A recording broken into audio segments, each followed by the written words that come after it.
breakthroughs in science and technology, advancements in business and beyond.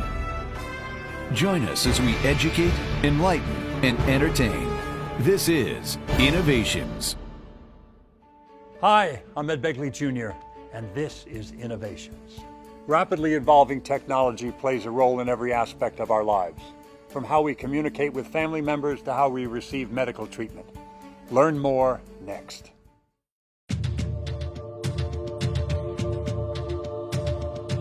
It has been estimated that up to 800,000 soldiers, sailors, Marines, and airmen have returned from our current conflicts with what is being called the silent signature wounds of war. I was a mobilized reserve officer, brigadier general, assigned to the U.S. Embassy in Kabul, Afghanistan. Our four-vehicle convoy was hit with an improvised explosive device. The most traumatic injury was I have a traumatic brain injury. Basically incapacitated. I was a classic walking wounded. I could walk, I could talk. I couldn't remember anything. But as far as symptoms, I couldn't sleep. Headaches were a major problem also. In discussions, for instance, with either my wife or one of the medical providers or another, and they'd refer to a different medical provider, I'd have no clue who it was, even if I had had an appointment with them that morning. I saw several young soldiers at Walter Reed who were there without a spouse or there without a parent. And they had a tremendous difficulty, not because of the Army, but because of the injury. They had difficulty navigating the system. My wife, literally as a caregiver, had to give me my pills. I mean, I could read a pill bottle. I could tell you what the word said, and it didn't mean anything to me. So if my wife didn't hand me a pill and say, take this pill, I wouldn't know whether to take one or two or when to take them. And at that point, I had multiple pill bottles for multiple maladies. I mean, it's really a challenge. The caregiver plays a tremendously important role. I mean, I didn't need to be in a hospital bed. I didn't need that level of care, but I needed constant attention. When we were at Walter Reed, we were around so many wounded warriors, hundreds, probably 1,000. And many of them were amputees. Their wounds were very visible, but those warriors also had the silent, invisible wounds, and many of them were not being addressed at all. While Rob Guzzo returned from combat physically unscathed, he lost his battle with PTSD on Veterans Day, November 11th, 2012. Rob was deployed to Ramadi, Iraq in 2006, 2007. When he came back, I noticed the first few moments that I was with him after his return that he just seemed to be a different person. He had difficulty sleeping. He had profuse night sweats to where he'd have to change the sheets the next morning. He had flashbacks and nightmares. And then when he was back, about 6 months after he got out of the Navy, he developed seizures. So that was indicative that there was something going on with his brain. He was on just so many medications. He was on medications for depression, for anxiety. He was on medications to make him sleep at night. He was on medications for anti-seizure medications once he had the seizures. He was on medication for high blood pressure. His personality was just so different on all these meds. I unfortunately have experienced that call to hear that your son has taken his own life.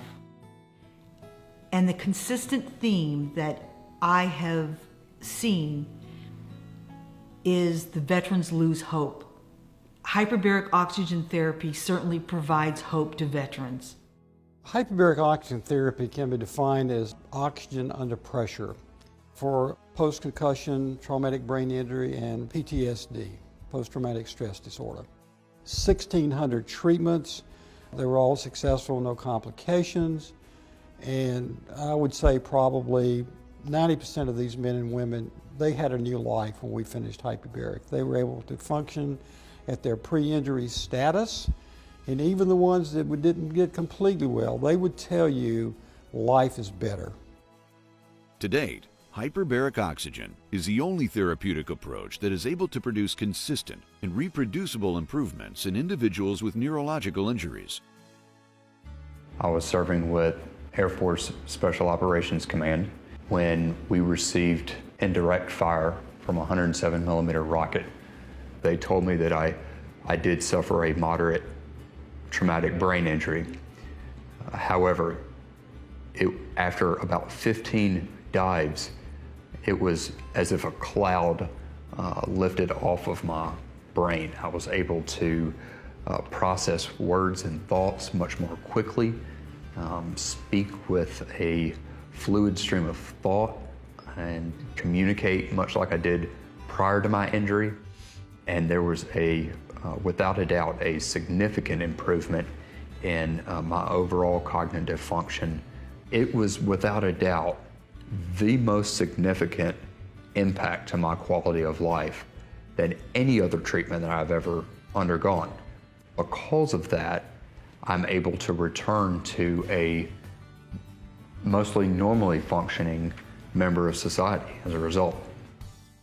With a global medical affiliation, the National Hyperbaric Association is focused on the integration of this treatment modality into medical mainstream. The National Hyperbaric Association was formed in its entirety about 2 years. Quite frankly, it's a byproduct of the many, many clinics that are around the country today. We're going to put them under one big umbrella and make sure that when our voice is heard, we can make a bigger statement. The National Hyperbaric Association is dedicated to ensuring that our nation's veterans and active duty personnel have access to therapies that can help treat neurological injuries.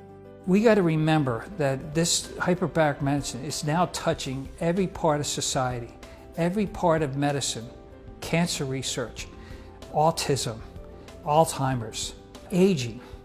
If we continue to go down the path of just giving, in particular, pharmaceuticals for traumatic brain injury or PTS, we're losing that battle horribly.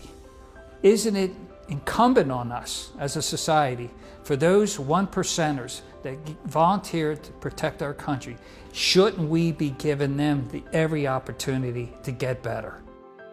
For more information, visit www.nationalhyperbaricassociation.org. Thanks for joining us. We hope you'll join us next week as we continue to explore some of the significant developments impacting our lives. I'm Ed Begley Jr.